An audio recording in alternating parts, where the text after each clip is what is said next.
L'invité du jour, animé par Emmanuel Guibert. Alors, dans le cadre de Villeneuve se livre, qui est donc un salon du livre qui a lieu depuis quelques années à Villeneuve-sur-Lot, j'ai le plaisir de rencontrer une Bretonne qui s'appelle Nolwenn Le Blevenec, n'est-ce pas ? Bonjour. Bonjour. Alors, est-ce que vous pouvez vous présenter ? Oui, alors je m'appelle Nolwenn Le Blevenec, j'ai 42 ans, je suis journaliste, je vis à Paris et comme mon nom l'indique, j'ai un père breton qui vient des alentours de Tréguier. Voilà. Vraiment Bretagne. Oui, la vraie Bretagne. Tout ce qui est au sud de Rennes, pour nous, c'est la Loire-Atlantique. C'est ça. Donc, vous nous présentez un roman qui s'appelle... Ce roman s'appelle La Matinale, c'est mon 3e livre. Et vous êtes journaliste dans quel journal ? Je suis journaliste en presse écrite dans un journal qui s'appelle Le Nouvel Obs, le Nouvel Observateur. Vous êtes journaliste au Nouvel Obs ? Je suis journaliste au Nouvel Obs. Donc vous avez quand même l'habitude de l'écriture. Oui, j'écris depuis longtemps des articles. Alors vous me présentez votre livre alors ? La Matinale, donc ça parle d'une journaliste, mais qui travaille en matinale, dans une matinale, la plus grande matinale télé de France, qui s'appelle Bonne Journée. Et c'est une journaliste qui s'appelle Léonore de Caradec, qui est une sorte de croisement entre Léa Salamé et moi, on va dire. Donc on le voit d'ailleurs dans le nom, hein. Et qui est percutée par l'absurdité de son métier, qui souffre de plus en plus dans ce qu'on lui demande de faire, dans sa vie de femme de 40 ans à l'image, qui vit toutes sortes d'oppressions, qui commence à se remettre petit à petit en question, ses ambitions, la célébrité, et qui finit par vivre une journée particulièrement absurde. Et à la suite de cette journée, elle va s'enfuir sur l'île de Sein, donc en Bretagne, dans le Finistère, qui est une île qui est en train de couler, de passer sous le niveau de la mer à cause du réchauffement climatique. Et c'est l'île de son enfance, et c'est une allégorie de sa vie, puisqu'elle se sent elle-même en train de vivre un naufrage intime. Et sur cette île, elle va se reconstruire jusqu'à ce que son coprésentateur, le coprésentateur de la matinale, vienne la chercher. Et là, il va se passer quelque chose de grave. Alors, il y a quelque chose de vous dans ce roman ? Oui, il y a plein de choses de moi, même si la narration, tout ce qui est le récit est parfaitement fictif. Mais je côtoie, je suis avec le père de mes enfants, a travaillé en matinale radio pendant des années, donc je connais bien l'univers des matinales. En tout cas, j'ai eu l'occasion de le fantasmer et de l'imaginer beaucoup en vivant à ses côtés. Je suis journaliste, donc évidemment, ce sont des sujets l'absurdité de ce métier par moment, j'ai pu m'inspirer de ce que je vis au quotidien. J'ai moi-même craqué à un moment, j'ai fait une sorte de burn-out, qu'est-ce que vit ma narratrice. Je n'ai pas fui sur l'île de Sein, je suis restée à Paris, j'ai juste pris 1 mois de repos. Voilà, et puis bien sûr, oui, mes questionnements, ma vie de femme, mes questionnements amoureux, cette femme a des enfants comme moi, voilà, mais ça reste un roman parce que rien de tout ça m'est arrivé. D'accord. Mais enfin, si vous l'avez écrit, c'est parce que ça retentit chez vous. Oui, voilà. Et puis, en fait, c'est mon 3e livre, donc j'ai l'impression d'avoir fait... mon premier livre était vraiment très autofictionnel. C'était très proche de moi et j'ai l'impression d'à chaque fois faire un pas vers la fiction supplémentaire. Peut-être de m'en éloigner de plus en plus. Voilà, de moi. Même si il en reste beaucoup. Je l'admets. Et alors, ça vous aide, en fait, personnellement, à mieux d'écrire, de vous... Ça vous aide à vous comprendre, ça vous aide en fait Ouais, alors mon premier livre qui était vraiment l'histoire d'une passion amoureuse et d'un rejet amoureux, qui était vraiment analysé dans tous les sens avec l'aide de la psychanalyse et de plein d'autres choses, ça m'a beaucoup aidé de l'écrire. Les 2 fictions qui ont suivi, je dirais que c'est plus le processus d'écriture qui m'aide parce que ça m'équilibre dans ma vie, mais ça m'a pas aidé.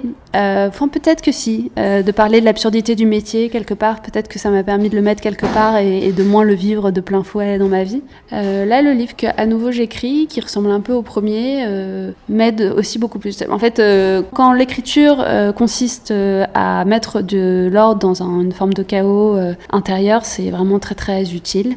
Quand il y a beaucoup de métaphores et quand on le fictionnalise beaucoup, ça peut aider, mais c'est moins ça le projet, voilà, de s'auto-aider.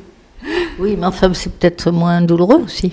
Oui, c'est moins douloureux. Au fond, là, dans ce livre, je voulais parler de la sensation un peu déréalisante que c'est d'être journaliste dans un moment où la guerre en Ukraine, où la montée du Rassemblement national, où plein de choses arrivent et on n'a absolument pas de prise dessus et on se sent très inutile. Je voulais parler de cette inutilité-là. Oui, alors qu'au contraire, on pourrait dire, nous, le Vulgum Pecus, qu'on a besoin de journalistes pour mettre en évidence, et Dieu sait s'ils sont maltraités et exécutés, notamment à Gaza, le nombre de journalistes. Tout à fait, mais elle en parle, elle rend hommage, ma narratrice, à plein d'autres formes de journalisme, mais le problème de ce secteur, c'est qu'il y a des journalistes sur le terrain qui ont un courage phénoménal, qui sont hyper nécessaires, mais il y a aussi tout un pan du journalisme qui est très branché aux audiences, qui est en train de dépérir et qui du coup perd quand même un peu de sa substance au passage. Oui, ils sont un peu préservés d'être comme ça immergés dans des situations de conflit, de guerre. Oui, ma narratrice est par exemple très jalouse de Maryse Burgot, qui est grand reporter à France Télévisions et qui est sur les terrains de guerre, pendant que elle est derrière sur un plateau télé à lire des dépêches et à faire attention à l'audience de la journée, quoi. Voilà, il y a plein de... Oui, donc à la fois jalouse et donc un peu envieuse, en même temps bien cocon, quoi. Oui, en même temps bien confortable, ça reste une Parisienne, un peu bourgeoise. Voilà, je crois qu'elle agace pas mal au début du livre. Il y a plein de gens qui l'aiment pas, alors que moi je l'aime dès le début. Mais voilà, je crois qu'elle devient de plus en plus humaine à mesure que le livre se déroule, parce qu'on la voit craquer de toutes parts. Oui, donc sous certains aspects, c'est une femme forte et en fait beaucoup moins. Voilà, c'est une femme beaucoup moins puissante qu'elle ne le pensait. Donc vous êtes jeune pour écrire comme ça ? Alors je suis beaucoup moins jeune que j'en ai l'air. Donc je n'ai pas 35 ans, ni 37, ni 40. Non, j'ai 42 ans. Oui, vous êtes très jeune. Ah, vous trouvez que c'est très jeune ? Non, c'est très jeune, 40 ans. Ouais, mais le problème, c'est que quand on a 40 ans, on croit on se croit plus jeune du tout, quoi. Alors que il faudrait que ma mère m'appelle tous les jours pour me rappeler que je suis jeune. Mais vous restez une fille, vous savez encore votre mère. Bon, écoutez, très bien. Alors, on va redire... vous avez quelque chose à dire à nos auditeurs pour les encourager à lire, déjà ? Parce que je m'aperçois que vous êtes quand même dans l'écriture, oui, en tant que journaliste, mais là sur le salon, ils font tous, ils ont eu une profession, quoi. Je viens de rencontrer un chirurgien, rencontrer un prof, bon, parce que oui, vous vivez de votre... On ne peut pas vivre de ce métier. Je crois qu'il y a je sais pas, j'ai fait des calculs très approximatifs et peut-être que j'ai tort, mais je pense qu'il y a aujourd'hui moins de 500, moins de 300, moins de 200 écrivains en France qui peuvent vivre de leur plume. Alors certains écrivains, donc ça c'est les écrivains de Ligue 1, puis après les écrivains de Ligue 2 qui vont pouvoir survivre avec des ateliers d'écriture et toute une sorte de modèle économique autour de l'écriture. Puis moi je suis plutôt dans la troisième catégorie, c'est-à-dire que pour le moment, les livres, c'est pas de l'argent de poche, parce que c'est quand même un complément notable, mais bon, c'est vraiment du complément. Voilà. Oui, parce que sur un livre vendu 20 €, vous avez 2 €, quelque chose comme ça. C'est ça, donc il faut en vendre vraiment beaucoup pour que ça devienne un salaire. Voilà, mais on fait pas ça pour vendre. On fait ça, Christine Angot le dit très bien dans son dernier livre, on fait ça pour rien. On fait ça parce qu'on a un moteur interne qui fait qu'on est poussé à le faire. Mais et puis au moment de la sortie, on a envie que ça marche, mais en fait c'est presque indépendant de nous.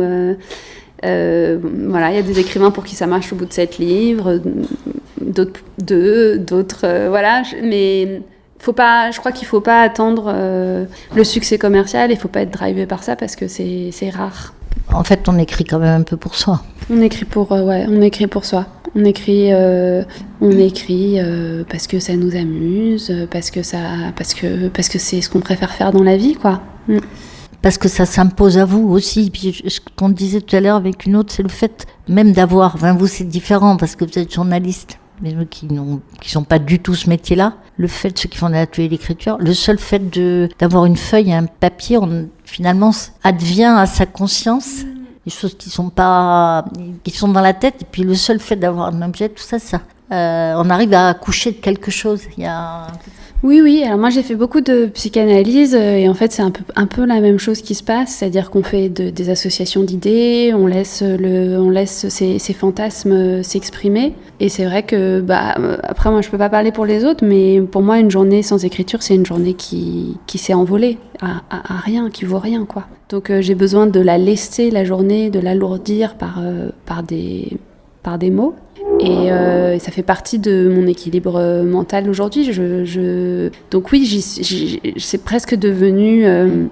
Freud parle de sublimation en disant que quand le névrosé se met à avoir une activité artistique, c'est gagné. Au fond, il fait production de sa névrose. Voilà, moi, ça y est, ma névrose, elle est accrochée à une production et elle n'en bougera pas. Mais c'est les mots pour le dire. Oui. Ça permet d'accoucher de son esprit, quoi. Mais ça aide les autres, hein. Oui. Ça aide les autres. Mais ça s'impose à soi, en fait. Quelque chose comme ça. Oui. Il y a à la fois c'est une discipline, mais en même temps c'est une nécessité, quoi. Ah oui, c'est une nécessité totale. Je vous dis, si on m'empêche de le faire, je vais aller très très mal, en fait. C'est vraiment, c'est très important. Et puis d'ailleurs, c'est marrant parce que je crois je voyais un écrivain en parler qui disait « J'ai toujours peur de mourir ». Je crois que c'est Dubois, Jean-Paul Dubois, qui disait « J'ai toujours peur de mourir au milieu d'un livre ». Moi aussi, j'ai peur de mourir. Quand j'ai commencé un livre, j'ai peur de mourir avant de l'avoir fini. Donc quelque part, ça veut bien dire ce que ça veut dire. Ça veut dire que ça soutient la vie, en fait. Enfin, quelque part, se joue quelque chose autour de la vie et de la mort dans le fait de faire ça. Très intéressant. Merci beaucoup, Nolwenn Le Blévennec, donc pour son livre qui est sélection prix du roman Villeneuve-sur-Lot. Vous étiez déjà venu, ça s'appelle donc La Matinale, en référence à la matinale de France Inter, entre autres. Merci à vous. C'était l'invité du jour, animé par Emmanuel Guibert.